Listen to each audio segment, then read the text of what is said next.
Making lobster mac and cheese isn't easy. It's about balance of flavor, texture, and the right amount of cheese. This is not a kid's mac and cheese. This is a steakhouse.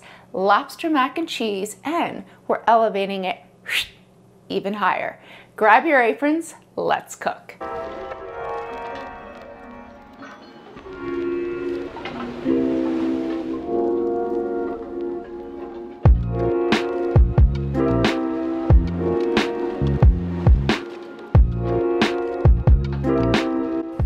Hey guys, I'm Shereen. Welcome to my kitchen. I'm so excited. We are making lobster mac and cheese. So first to get started, we're going to start with the topping because we're going to set this aside. So we have 2 tablespoons of melted butter in our skillet with panko. So panko is a Japanese breadcrumbs, and we're just going to coat this until they're all absorbed into the butter.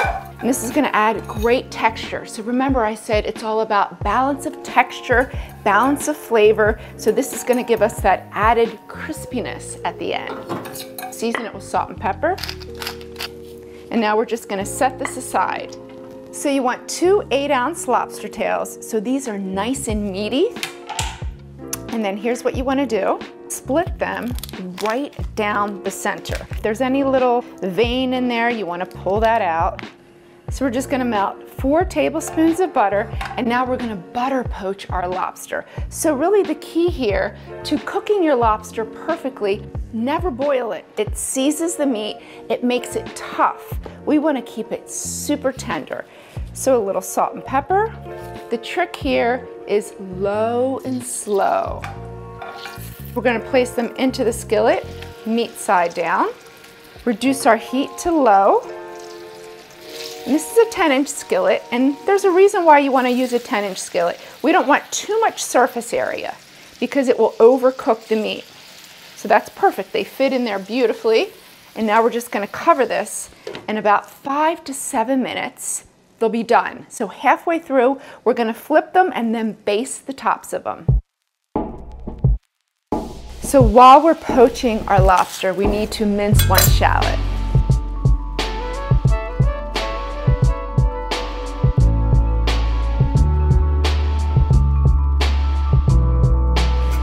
So the last 2 minutes, just add the shallots.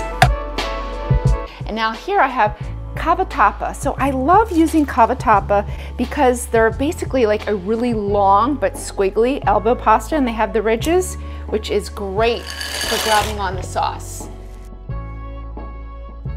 We're going to boil them for about 12 minutes. Season the water vigorously so it should taste like the sea. The lobster smells so good. So I can't stress enough how important it is to not overcook your lobster. You don't need to boil it. Gentle poaching. That's all it needs.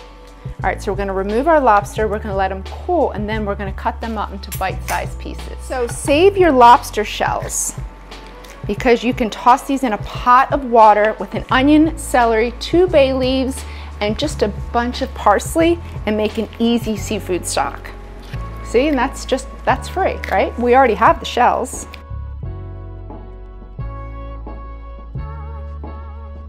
Wait, you're gonna sneak a piece, I know you are. It's so tender. Now we reserved our shallots and the butter. It's still in the bottom of our skillet. So here's the secret ingredient. So you want a splash of cognac.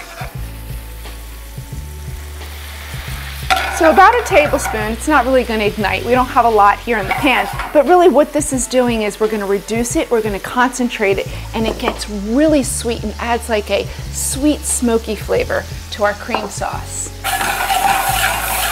We're going to reduce our heat to low, and now we have half a cup of half and half. So not a lot of cream here, but I'm going to show you, we're not going to make a roux.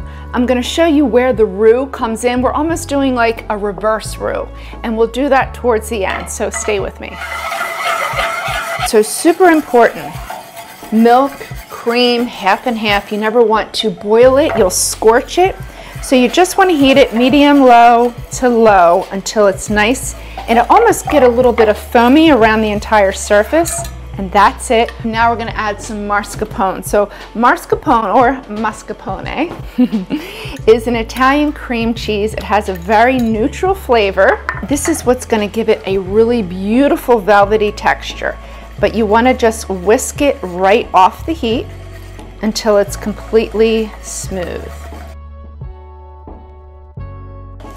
So now we need to season our cream sauce. So we have a little bit of paprika. So paprika basically is for color. It's gonna give us that beautiful sort of pinky color that complements the lobster. And ground mustard. Mustard's gonna give it a nice little tang and really flavor the sauce. And of course, salt and pepper.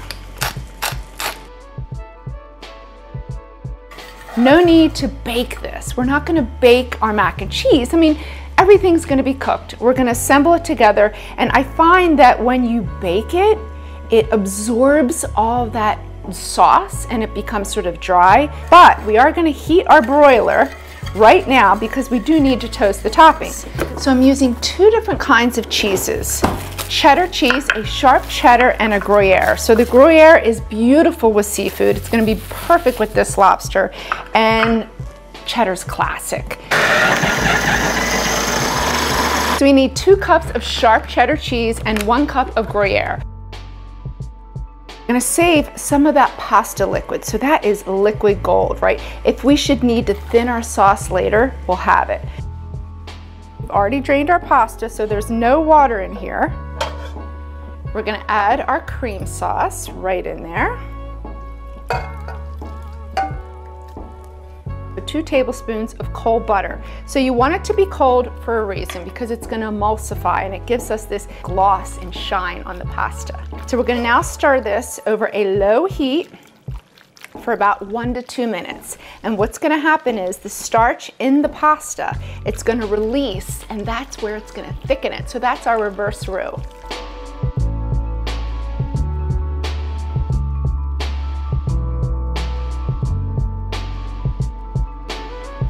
So we've cooked the pasta for 12 minutes. Now we're cooking it for an additional 2 minutes.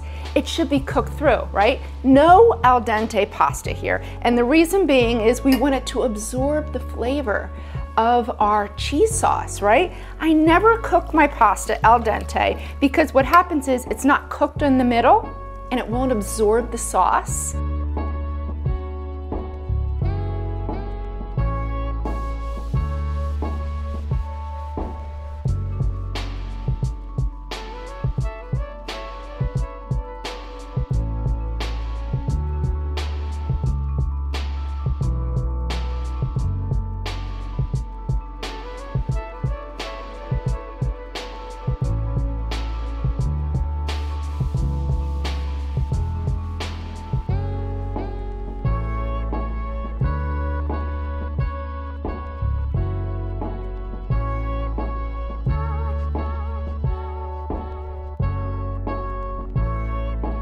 Now it's time to taste.